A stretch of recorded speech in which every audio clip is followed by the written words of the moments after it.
जब भी कोई बात हल्की होती है तो लोग कहते हैं कि क्या गाजर मूली समझा है। ऐसे कई मुहावरे आपने सुने होंगे कि लोग जब कोई भी हल्की फुल्की बात करनी होती है या अपना वर्चस्व दिखाना होता है तो लोगों से कहते हैं कि तुमने मुझे क्या गाजर मूली समझा है। लेकिन क्या आपको पता है कि इसी गाजर की मार्केट में कितनी डिमांड है और इसी गाजर की सप्लाई करके, खेती करके कोई एक किसान एक बड़ी उपलब्धि प्राप्त कर सकता है। इसी सिलसिले में आज हम वहाँ पहुंचे हैं सिकंदराबाद बुलंदशहर के पास एक यूनिट में। ये सनशाइन यूनिट है, यहाँ पर वेजिटेबल्स का काम होता है। आप मेरे पीछे देखेंगे बड़े स्केल पर यहाँ पर गाजर का उत्पादन होता है और इसको पूरे देश भर में भेजा जाता है। तो इसके जो पूरे ओनर हैं, इस पूरी संस्था के साथ जो काम कर रहे हैं, कर्नल देशवाल, वो हमारे साथ मौजूद हैं। आज उनसे जानेंगे कि आखिर ये यूनिट है कैसे काम करती है। सर बहुत बहुत स्वागत है आपका। जी, ये जो आपकी पूरी यूनिट है इसके बारे में कुछ हमको बताइए कि कैसे यहाँ पर गाजर की जो है वो धुलाई होती है, कैसे खेतों से आती है और लगभग कितने वर्षों का आपका अनुभव है। देखिए, गाजर का जो प्रोडक्शन है वो अक्टूबर में सोइंग होता है और उसके बाद फरवरी एंड और अप्रैल तक इसका हार्वेस्टिंग होता है। और क्योंकि ये नेंटेस वैरायटी है, ये अपनी देसी इंडियन कैरेट से अलग है, तो इसकी जो डिमांड है वो अप्रैल से शुरू होती है। तो हार्वेस्टिंग करके हम इसको तकरीबन 90% कैरेट को कोल्ड स्टोर में रख लेते हैं और उसके बाद जैसे जैसे डिमांड होती है उसको हम डिमांड के अकॉर्डिंगली निकालते हैं, इसमें वॉश करते हैं, जैसे आप देख रहे हैं वॉशिंग प्लांट। और डिफरेंट स्टेशंस में जहाँ जहाँ इसका डिमांड है वहाँ हर रोज़ डिस्पैच करते रहते हैं। और ये डिस्पैच जनवरी से फरवरी से स्टार्ट होकर और तकरीबन नवंबर तक ये चलता रहेगा। तो सर लगभग कितने वर्ष हो गए आपको इसी पूरे प्रोजेक्ट पे काम करते हुए? तकरीबन ये 20 साल हो गए हमारे को। और ये मेरा अकेले का प्रोजेक्ट नहीं है, हमारे मित्र हैं, बड़े मेरे से बड़े हैं, लाल कृष्ण यादव जी, हम दोनों ने मिलकर ये काम शुरू किया था। और ये भी है, आपको हम बता दें कि हमने किराए की ज़मीन पे लेके ये काम शुरू किया था, ट्यूबवेल के ऊपर बैठ के काम शुरू किया था। लेकिन यहाँ हमने और किसानों को जोड़ा और इस मेहनत ने ये प्रोजेक्ट को इस लेवल पे लेके आ गए। जी, अच्छा, यहाँ जो मशीनें लग रही हैं, जब भी हम किसी बड़ी यूनिट पर जाते हैं, खासकर जो फार्मर प्रोड्यूसर कंपनी होती हैं या अन्य प्रोसेसिंग प्लांट होते हैं, तो मशीनों पर बड़ा ध्यान दिया जाता है, विदेशों से मशीन मंगाई जाती है। लेकिन अभी आपसे बात कर रहे थे तो आपने बताया कि यहाँ पर जो आपने मशीन रखी हुई है जिससे काम हो रहा है वो भी आपने यहाँ पर खुद ही प्रोड्यूस करी है, उसके बारे में बताइए। जैसे जो मशीन यहाँ पर रखी देखिए, ऐसा है कि अगर आप देखेंगे जो डेवलप्ड कंट्रीज़ हैं या यूरोपियन कंट्रीज़ हैं, उनके अंदर जो खेती का एक किसान जो खेती करता है वो कम से कम उसके पास 1000 एकड़ ज़मीन होती है। एक प्लॉट जो है वो 25 एकड़ का होता है। तो जितनी भी मशीनें डेवलप हुई दुनिया में एग्रीकल्चर के लिए, वो बड़े स्केल के फार्मर के लिए हुई। तो जो वो मशीनें हैं वो हमारा को इस यहाँ पर यूज़ करना वो शायद वाजिब नहीं है। और वो इसके कारण, क्योंकि वो सक्सेसफुल नहीं है। हमारा खेत जो है 1 एकड़ का है, वो 25 एकड़ का एक स्टैंडर्ड खेत होता है। तो वो हार्वेस्टर और या वॉशर वगैरह वगैरह हमारे छोटे किसान के खेत में वो काम नहीं कर सकता। तो ये हमारे लिए एक मजबूरी था कि हमें अपनी मशीनें खुद ही आगे बढ़ने के लिए धीरे धीरे डेवलप करनी पड़ी, जिसके तहत जो सोइंग मशीन है वो भी हमने इन हाउस डेवलप किया, जो वॉशिंग मशीन है जिसको आप देख रहे हैं वो भी इन हाउस डेवलप किया, जो हार्वेस्टर है वो भी इन हाउस डेवलप किया। और हिंदुस्तान का सबसे पहला कैरेट कोल्ड स्टोर भी हमें लगाने का सौभाग्य प्राप्त हुआ।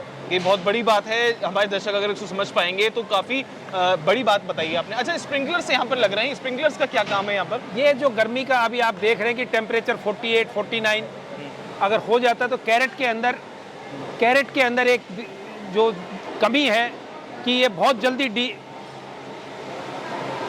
जल्दी जो है डिहाइड्रेट हो जाती है। तो इससे इसमें नमी बनी रहती है और इस शेड में जो टेम्परेचर है बाहर से तकरीबन 10-12 डिग्री नीचे रहता है। जी, मैं यहाँ पर देख रहा हूँ काफ़ी सारी महिलाएं काम कर रही हैं, तो आसपास की महिलाएं होंगी, इनको भी कहीं ना कहीं आपने रोजगार दिया?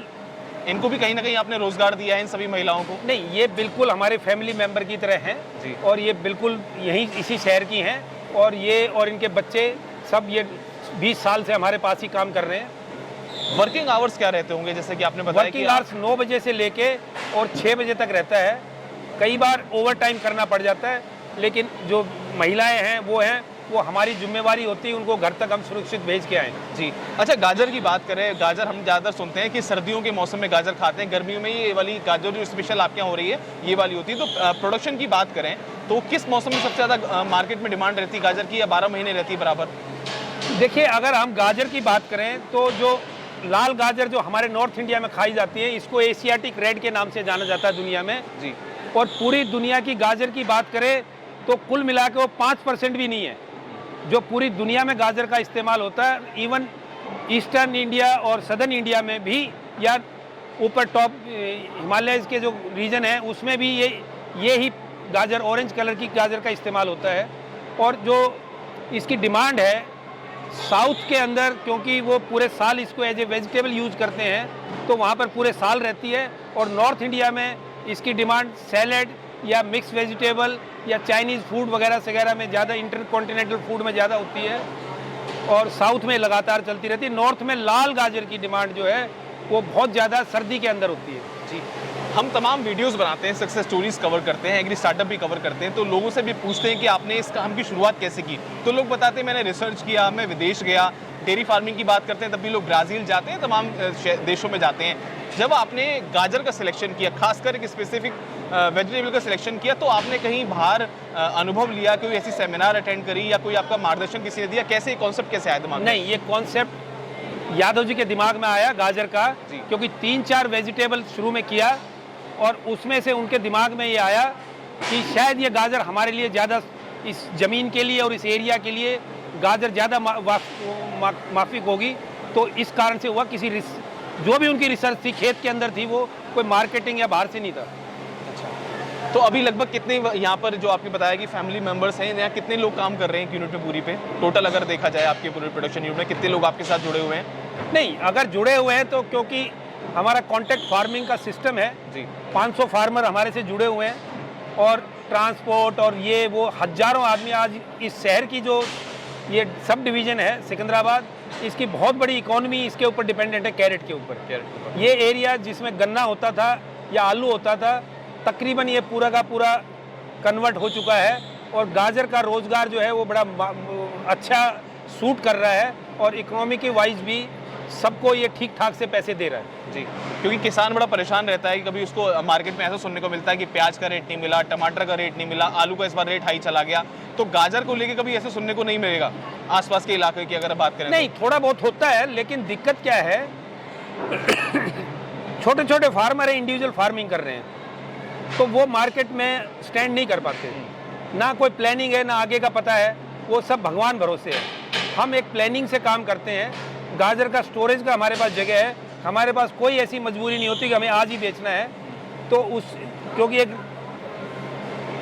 सिस्टमेटिक हम मार्केट में रिलीज करते हैं, मार्केट की चाल को समझ, तो उससे हम प्राइस कंट्रोल कर पाते हैं। जी, तो ये जो पूरी यूनिट है ये भी लगभग 20 वर्षों से आप इसको मैनेज कर रहे हैं? नहीं, ये 2015 में बनी थी।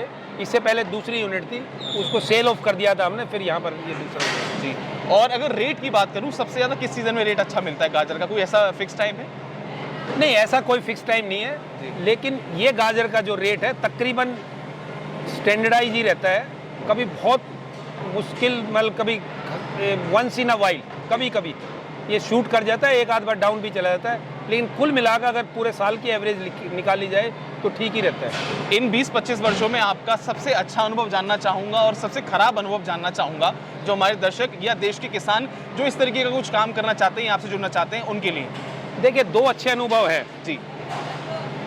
एक तो ये अनुभव है कि हमने ये साबित किया कि खेती भी एक प्रॉफिटेबल धंधा हो सकता है, क्योंकि पिछले 20 साल से कोई साल ऐसा नहीं है कि जिसमें हम नुकसान में गए हो। नंबर 2, इससे हजारों परिवार जुड़े हुए हैं, जब इसको देखते हैं तो बड़ा सुखद अनुभव होता है। नंबर 3 कि आज हमें मार्केट का जो कमीशन एजेंट हैं वो एक्सप्लॉइट नहीं कर सकते, हमें डिक्टेट नहीं कर सकते। आज आज़ादपुर मंडी जो एशिया की सबसे बड़ी मंडी है, उसका रेट यहाँ से यादव जी खोलते हैं हर हफ्ते के दिन। ये किसान के लिए बड़ी गर्व की बात है, बहुत बड़ी बात है। और बैड अनुभव की बात करें, कुछ बैड अनुभव की जो हमने ये सब सीखा, वो काफ़ी दिक्कत से सीखा कि एक रिसर्च और ये नहीं हुआ हमारा। जैसे कि पहले हमने 2005 में कोल्ड स्टोर यूनिट लगाया, जो कि इंडिया का पहला कोल्ड स्टोर यूनिट था कैरेट के लिए, और वो तकरीबन 6 गुना कॉस्ट में हमने लगाया था, लेकिन वो एक फेल्ड प्रोजेक्ट था।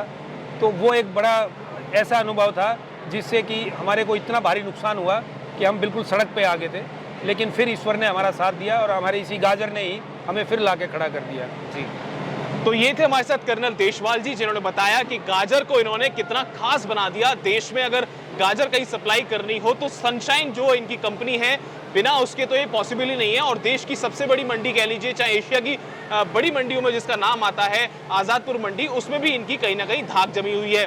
ऐसी और भी वीडियो लेकर आएंगे गाजर से जुड़ी हुई, कैसे इस पूरी तकनीक के साथ में ये गाजर सप्लाई कर रहे हैं देश भर में। बने रहे हमारे साथ, देखते रहें खबर किसान की।